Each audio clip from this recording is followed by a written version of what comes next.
I chose to do my project on John Wayne Gacy. So, John Wayne Gacy, also known as the Killer Clown, was put to death in 1994 for raping and killing at least 33 young males in the Chicago area. The majority of the bodies, 26 of them, were buried in the crawl space under his house. 3 were buried on other properties, and the 4 remaining bodies were dumped into the Des Plaines River. So in the picture, it shows them, that's his house at the bottom one, and then in the top left, it's the examiners pulling out one of the bodies, and then the top right is one of his mugshots. So I think in order to understand the violence, you also need to understand more about the killer. So Gacy's father, John Wayne Gacy Sr., was an abusive alcoholic who beat his wife and children with a razor strap from an old barber chair.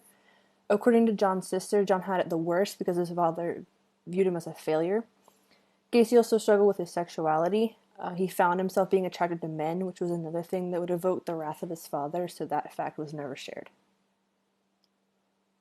When he was 17, John left his home in Illinois and fled to Las Vegas, Nevada, where he worked at a mortuary. A few years later, he returned to Illinois, married Marilyn Myers, and then moved to Iowa. There, Gacy managed the 3 KFC restaurants that Marilyn's father owned. And they also had 2 children together, and they were daughters, and Gacy's father was finally proud of him for all of his accomplishments. In 1968, Gacy was convicted of sodomy against 2 15-year-old boys. He was set to serve 10 years, but got out on parole for good behavior after 18 months. After this, his wife divorced him and took the children. After his release from prison, he bought a house in Illinois, began his own construction company, and married Carol Hoff. She had 2 children from a previous marriage. Gacy became an outstanding member of society.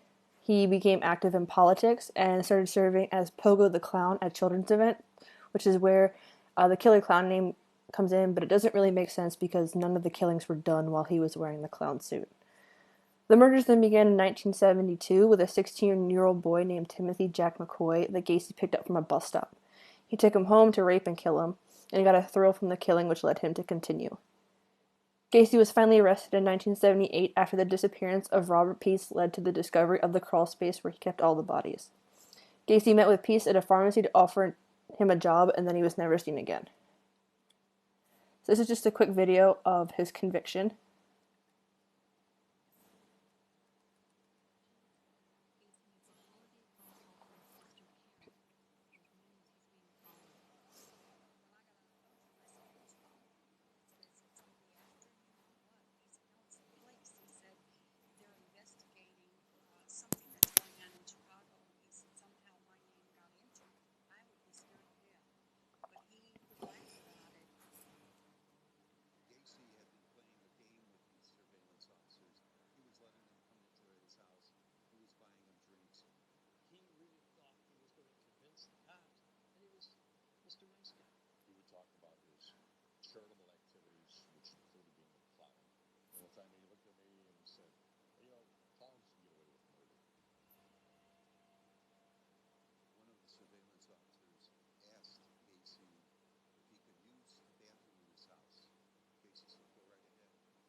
And that video was from a series that I found on YouTube called The Killer in My Family.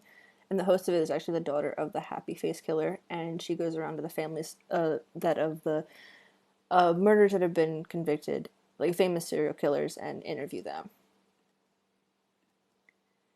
So the explanation of the violence and the theoretical framework, I think that John Wayne Gacy is an excellent example of the transmission of violence theory, because he came from a household with an abusive father, but however, he still continuously sought his father's approval and didn't want to be viewed as a failure.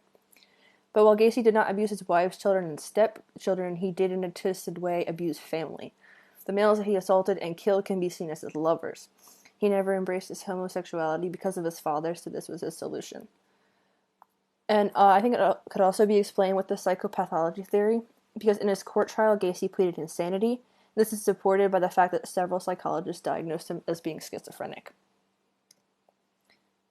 Gacy gained a lot of media attention because the extremity of his actions were the worst that Illinois had ever seen, and it's the worst the country has ever seen at this point in time. His headlines made the front page from when he was arrested to when he was put to death, and these articles contain all the available facts, but none of them really went into what may have caused the violence. A popular theme was recounting the good things that Gacy had done in his life, to then act surprised that someone who seemed so normal could commit a crime to this scale.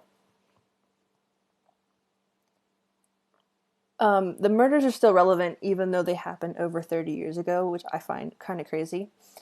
In the summer of 2018, these two images were released of unidentified victims, also known as John Does. Their sketches were developed from technology that could provide the best estimate of what the boys looked like based on their remains. From Gacy's sister's perspective, there's nothing that really could have been done by his family members to prevent this from happening, because they had absolutely no clue that he would do what he did. He wasn't totally normal, but he also didn't have any violent tendencies while growing up. His sister also mentioned that he would be more irritable at times, but she never thought that he would be possible of murdering over 30 people. And since I believe that his father's aggressions toward him is the reasoning behind the violence, the only thing that could have been done was to stop the father. But I know that that's a tough thing to do, considering Gacy was so manipulated into thinking that he wanted his father's approval.